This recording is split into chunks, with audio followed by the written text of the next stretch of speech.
So that's in 16 note triplets. But apart from the speed, this is actually very similar to the previous arpeggios. Hey guys, what's up? Welcome back to the channel. In this video, I want to give you 3 hybrid picking licks to get that modern sound that we all like. So make sure you check the link in the description to get the tabs for free. These are now part of the free modern guitar toolkit, which you can download again down in the description. So make sure to grab the tabs to follow along, and let's actually get into it. So as you heard from the intro, these are like my kind of staple hybrid picking licks, you know, things that really I play pretty much all the time, and not just me. Like you hear this stuff or things like these very commonly, I think, in the modern guitar scene, I guess. So let's actually start from the first lick, and I want to show you how I go about constructing ideas like these, and you know, give you a little bit of the mindset that I have, or the approach that I have when it comes to licks like these. So we're in E flat minor or F sharp major, I guess, depending how you want to look at it. So we have the backing track, which is going between E flat minor 7, or I guess D sharp minor 7, and B major 7. So just 2 chords, pretty standard. And the first lick actually starts with this run here, which is pretty much just the E flat minor 7 with the 9th. Or another way to look at it, which is also kind of interesting, is you can look at this as an F sharp major 7.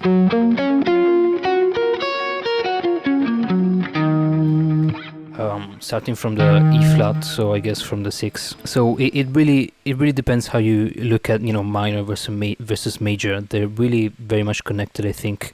And the interesting thing when you understand how to connect minor chords with their relative major is that then they become interchangeable. So you can use minor arpeggios over major chords, or vice versa.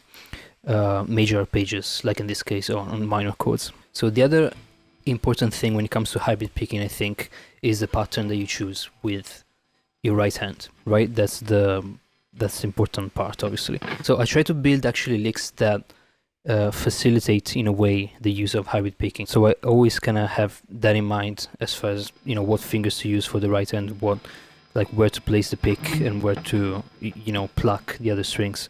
So usually I tend to have pretty much 1 finger for each string. So if I play an arpeggio like this,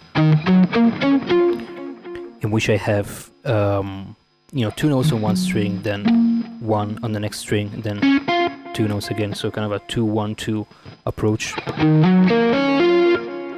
And I always start with a pick, so I'm picking the 5th string. Then if the note is on the same string, I'm gonna just do a hammer on. So I just pick the 5th string, then hammer on. On the next string, I'm gonna just have this 1 note here, and I'm gonna use the middle finger for that. So on the string that comes immediately after the one that I started from, I'm gonna always use the middle finger. So that gives me basically the ability to place in advance each finger on each string, if that makes sense. So I have my, you know, the pick kind of prepared on the 5th string, and then the middle finger is just right there for when I go on the 4th string. And same thing for the G string, which comes after that. So I'm gonna have my ring finger already on the G string prepared for the next note. So if you see my right hand, it's not moving pretty much at all. I'm just following, you know, basically the left hand. And that's kind of the mechanic that I try to maintain with hybrid picking. That's why it makes it easier to play things like these, because, you know, you could, I guess, use sweep picking and kind of glide through strings, which is also interesting, but then it's a different sound because you're hearing the pick attack a lot more. Whereas with hybrid picking, it's obviously going to be a lot smoother, and also easier to play because like your fingers are already there on each string, if you know what I mean.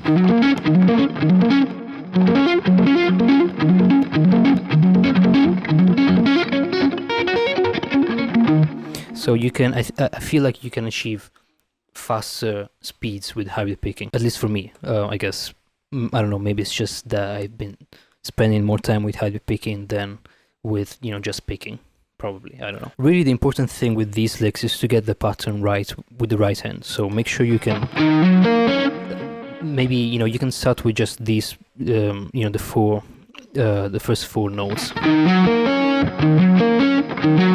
Make sure you can alternate between each finger with the right hand and make sure you can play that clean.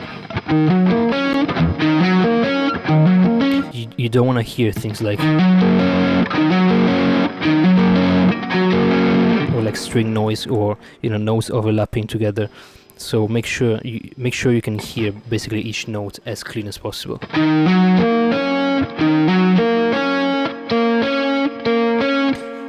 As you can see with my left hand, I'm kind of making sure that the previous note is not overlapping into the next one. So I'm lifting basically the finger before the next note, before I play the next note.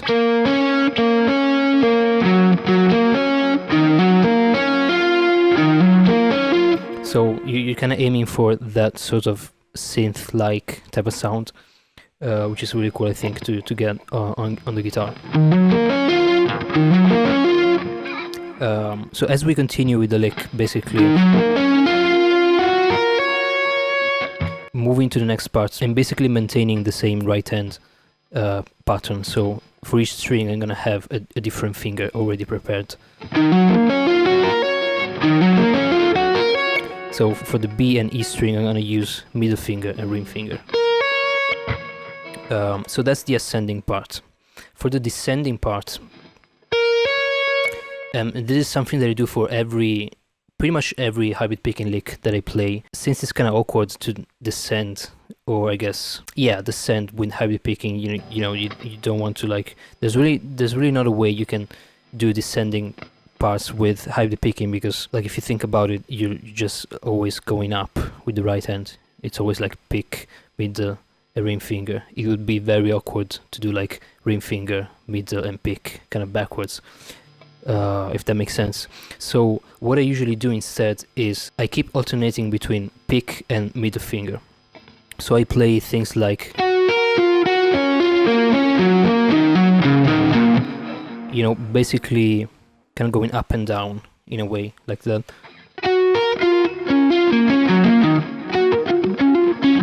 Instead of doing like, I don't know, which wouldn't really make sense, at least for me. So I try to keep basically this kind of you know, pick and middle finger motion, which is also, I think, interesting sounding. So you're kind of adapting the technique to what you want to play, but also at the same time adapting what you play to the technique, if that makes sense. So it's kind of a, I don't know, it's kind of a weird loop that generates. So yeah, the descending part of the lick is basically just that. So once you hear on the highest note, I'm basically going pick on the B string, then middle finger on the high E string, and then pick, middle finger, pick, hammer on if it's a note on the same string, like here. So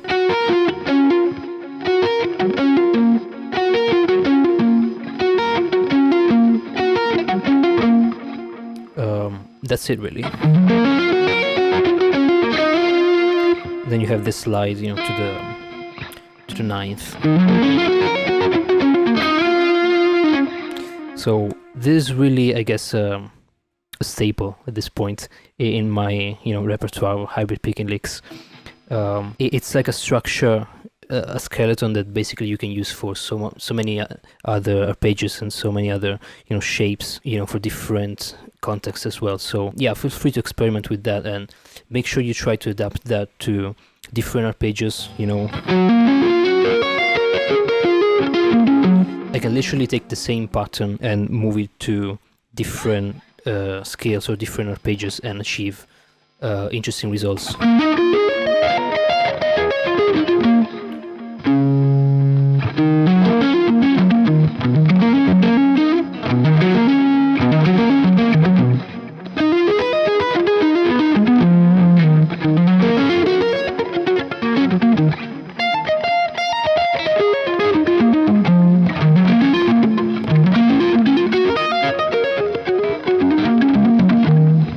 Even the pentatonic scale.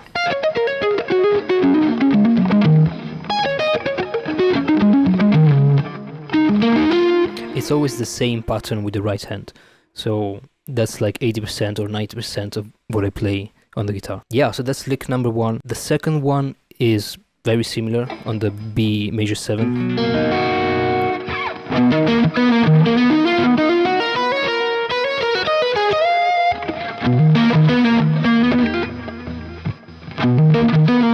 If I can actually play it right.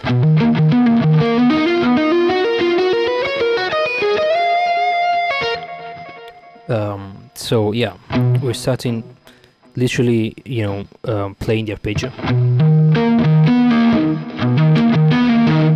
So kind of go in between the major 7 and the 3rd, kind of skipping the 5th. Then here, basically again, every time I move through different strings in ascending basically through the arpeggio, I'm gonna always alternate, between pick, middle finger, and ring finger. So that's gonna be pick, middle finger, and ring finger on different strings.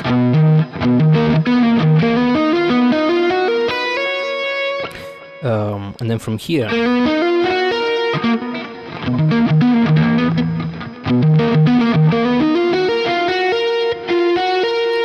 I basically go back to the same motion. So once again, pick, middle finger, hammer on because I'm on the same string, and then ring finger on the E string. So that's pick, middle finger, hammer on, ring finger. Let's try slower.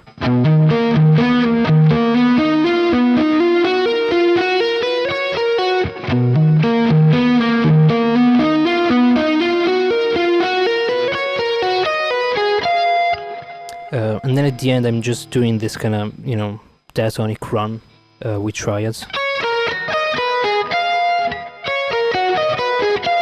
I'm kind of just picking that, to be honest, so it's like, just using the pick.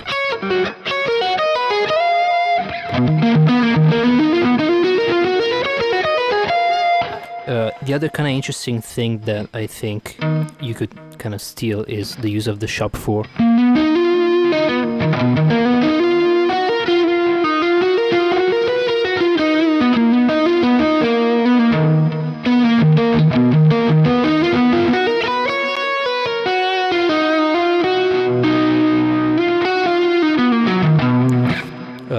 That could be a very interesting choice on a major 7 chord on the 4th, obviously, on the 4th degree of the scale.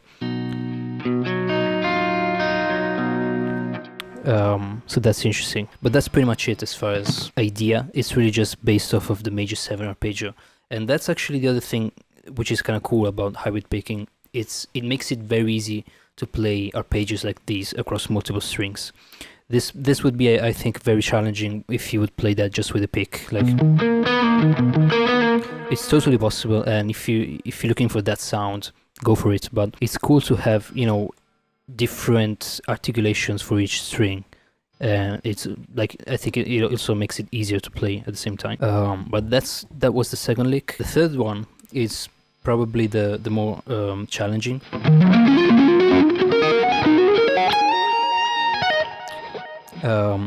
So that's in 16-note triplets, but apart from the speed, this is actually very similar to the previous arpeggios. So we're once again back on the E flat minor,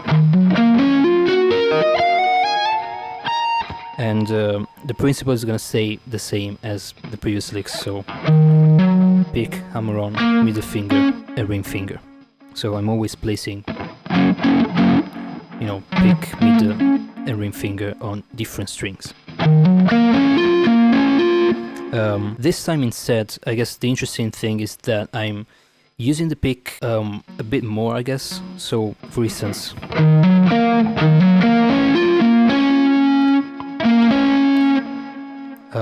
since it's a longer, like it's a bigger shape, I kind of have to sweep in some points to play the arpeggio really effectively with the hybrid picking. So basically I'm starting just like before, but then I'm picking both the 5th string and the 4th string in this case, because that brings me in the position of having basically middle finger and ring finger on the G and B string. I don't know if that makes sense.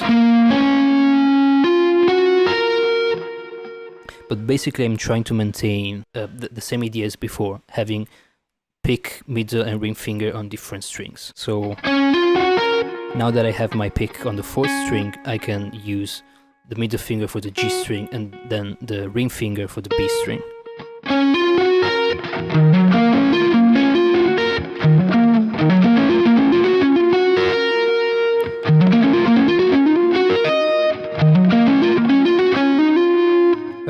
There's also this kind of legato line on the 4th string. Again, for all the details, you can look at the tabs. As well as on the high E string. And I'm doing just legato on that, so I'm just picking once basically per string.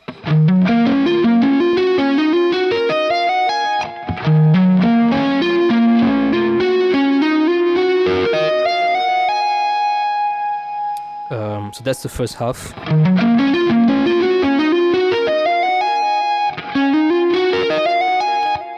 Notice actually how I'm doing the same thing here.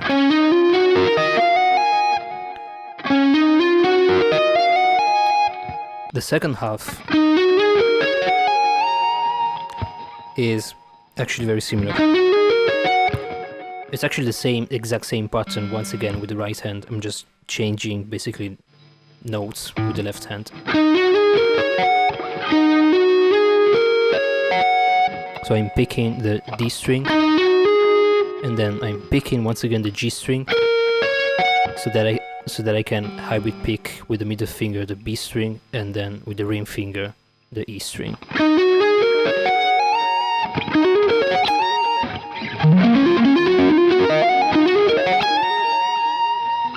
That's it. Again, it's pretty much, it's always the same idea, kind of repurposed depending on the amount of notes that I have per string and, you know, the type of arpeggio that you're playing. But it's very much, I think it's very much a case of kind of shaping what you want to play in relation to the technique that you're using. Most of the time it's the opposite, right? You start with the technique and that kind of dictates what you play. But in cases like this, I think for me it's more like choosing notes that kind of make sense to play with that technique. But yeah, that's pretty much it for these licks. Again, these are, I think, very versatile ideas that you can steal and, you know, use as a starting point, build on top of that and see where that takes you. So hopefully you guys enjoyed it. Before you go, again, make sure you grab the tabs, link in the description. Also, make sure you check out the free training on the top 10 tips on how to become a pro at guitar. If you're looking to transform your guitar playing, that could be a great starting point, actually completely free to join. Again, just check the description down below and yeah, make sure to subscribe and I'll see you next time.